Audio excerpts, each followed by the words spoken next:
Traveler, Paimon. I suppose your story is ready. Yep. How about you? Do you need some more time? No need. I am also ready to tell my story. Paimon calls dibs. Paimon first! Please, go ahead. Okay, here goes.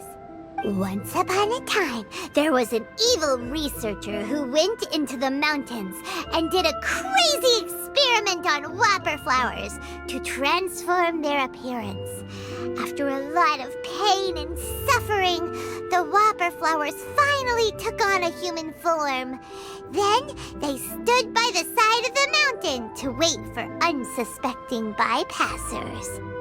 To whoever spoke to them, they would ask them questions such as, "Who am I? Who are you?" If the bypasser got the wrong answer, the last sound they'd make would be a yelp before the whopper flower ate them alive in one bite. Ooh, truly frightening. What the? You two aren't scared at all! Don't go nitpicking, okay? If you didn't like the story, go write your own!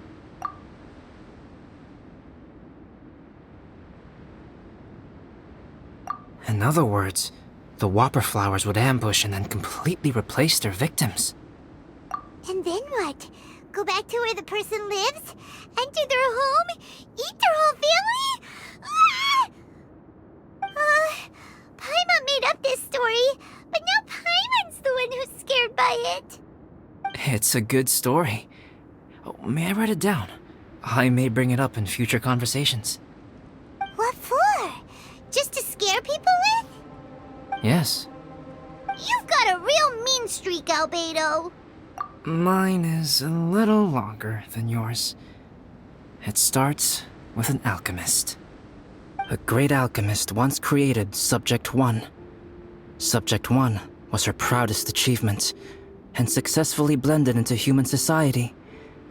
No one ever would have thought that this friend of theirs was in fact a synthetic human. However, unbeknownst to Subject 1, the alchemist had tried the same experiment many times before he had come into being.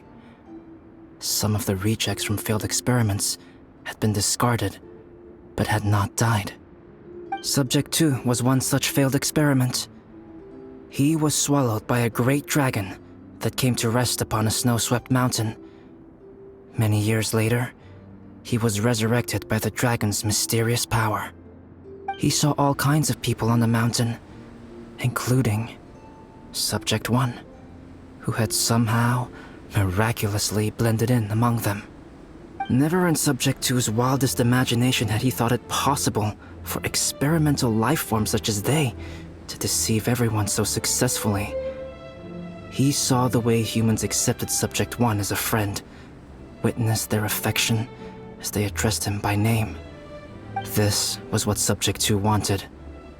Now, all that Subject 2 desired was to replace Subject 1 and take the joy of his existence for himself. This is giving Paimon the chills.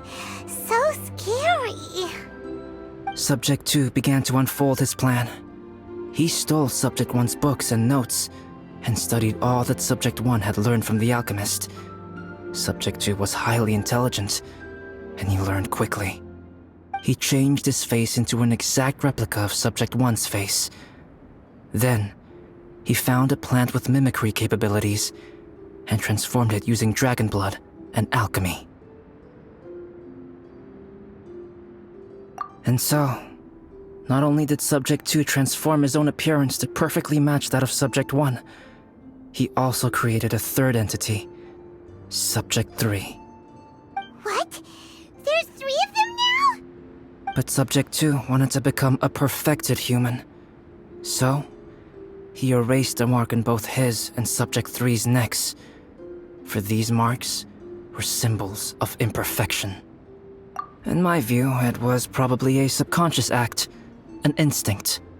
He so desperately craved to become a perfect human being that he forgot something. Human beings are defined by their flaws. Subject 2's plan was meticulously crafted. Subject 3 would draw Subject 1's attention. After Subject 1 disposed of Subject 3, he would assume the threat had now disappeared and would let his guard down. The next moment that Subject 1 was alone, Subject 2 would make his move. He would eliminate Subject 1 and become the only one remaining. He would secretly replace the Subject 1 of everyone's memories and inherit his identity, residence, clothing, sword, name, and friends. People would have no idea that the individual they knew had become somebody else from one day to the next. This is way too scary. Paimon's never gonna be able to trust anyone again. But just before Subject 2 could carry out his plan, a unique stranger entered the mix. Subject 2 tried to make contact with this person, but found that they could somehow sense he was different from Subject 1. What's wrong? Are you scared? What happened then? What happened to the stranger? He became a new stage in Subject 2's plan. One more person that Subject 2 had to dispose of.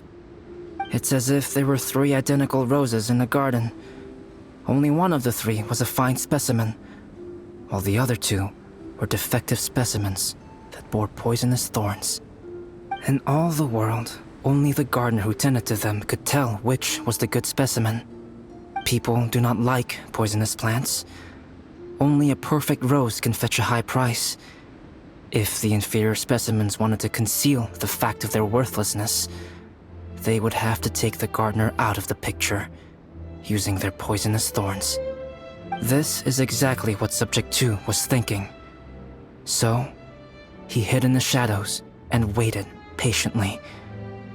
Maybe soon, he would get his chance to become truly human.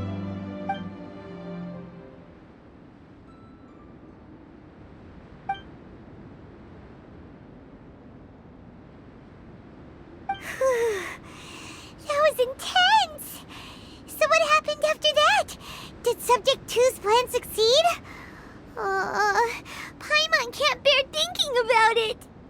Fortunately, it is just a story. And even in this story, Subject 2 did not succeed. But you can never let your guard down on Dragonspine.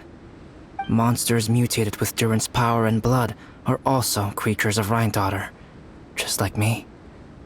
You must beware of all such creatures.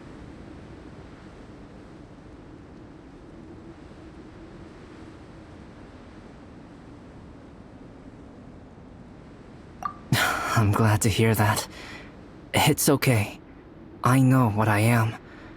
You and I are both different, so there is no need for me to hide.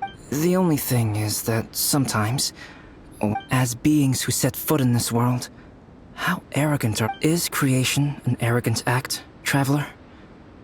If not, why do we call the ones that created us and control us gods? If it is, then what qualifies us to call ourselves creators? How far must we take our reverence and respect? And what purpose does it serve? Nothing special. Whenever I think about...